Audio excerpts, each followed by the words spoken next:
Oi, gente!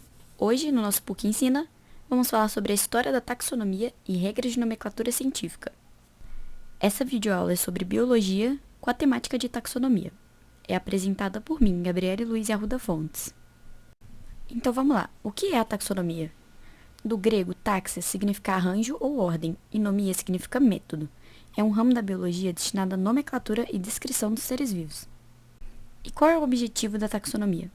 É organizar e facilitar a identificação dos seres vivos. Durante o século XVIII, o campo das ciências naturais viu uma explosão na quantidade de dados sendo produzidos. Os biólogos coletavam e registravam rapidamente espécimes de todo o mundo.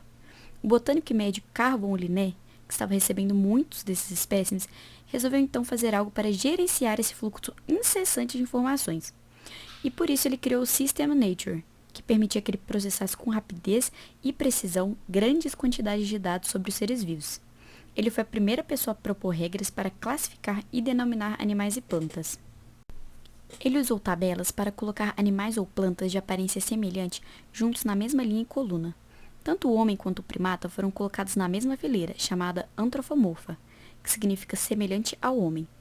Eles também foram colocados na mesma coluna, quadrupedia, que são animais que têm cabelo, dão à luz a filhotes vivos e amamentam.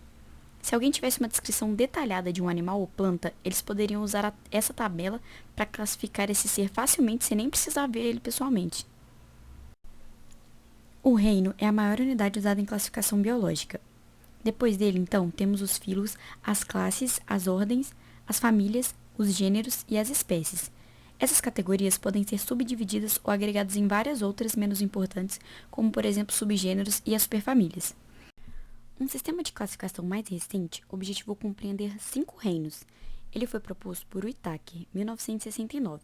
Ele é composto por um reino procariótico, que são seres desprovidos de núcleo celular definido por membrana, e outros 4 reinos eucarióticos, providos de núcleo celular. Os 5 reinos, então, são Plantae, Protista, Fungi, Animalia e Monera. Regras de nomenclatura científica.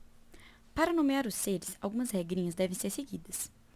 A primeira coisa que você deve saber é que os nomes estão sempre em latim ou latinizados, para padronizar, para que em qualquer lugar do mundo a espécie seja conhecida pelo mesmo nome. Outra coisa é que todo nome científico deve ser destacado. Geralmente, o nome científico vem em negrito ou itálico quando digitado, mas se você for escrever à mão, é recomendado sublinhar o nome. Além disso, o nome para um organismo é sempre binomial. Então, o primeiro nome vai designar o gênero e o segundo a espécie, como tem um exemplo aí da mosca doméstica. O nome relativo ao gênero deve ser um substantivo simples ou composto, escrito com a inicial maiúscula. O nome relativo à espécie deve ser um adjetivo escrito com a inicial minúscula, salvo raríssimas exceções. Por exemplo, quando o nome de uma espécie for dado em homenagem a alguém, ela pode vir com a inicial maiúscula igual ao gênero. Aqui, por exemplo, a gente tem o exemplo do protozoário Trypanosoma cruzi, causador da doença de Chagas. Esse cruzi foi uma homenagem ao sanitarista brasileiro Oswaldo Cruz, por isso que o cruzi é começado com a letra maiúscula.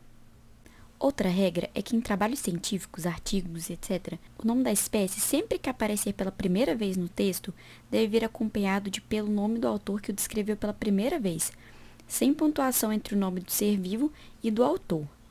Depois é colocado a vírgula e a data de quando o nome foi publicado pela primeira vez. Aqui a gente tem o exemplo do cão doméstico, que o nome científico é Canis familiaris, foi descrito por Linneu, em 1758.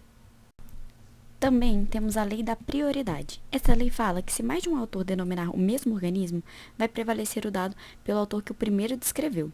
Tem também as regras para substituição de nomes, que é quando um indivíduo é classificado de um jeito e depois, com o avanço dos estudos, se descobre que ele encaixa melhor em outro gênero. Temos o exemplo aqui da formiga saúva. Então, como vocês podem ver, sempre que isso acontece, colocamos o nome do organismo no novo gênero e depois, entre parênteses, coloco o nome do primeiro autor e a data. E fora do parênteses, logo em seguida, coloco o nome de quem reclassificou a espécie e a data em que ela foi reclassificada. Obrigada. Em caso de dúvida, deixe aí nos comentários.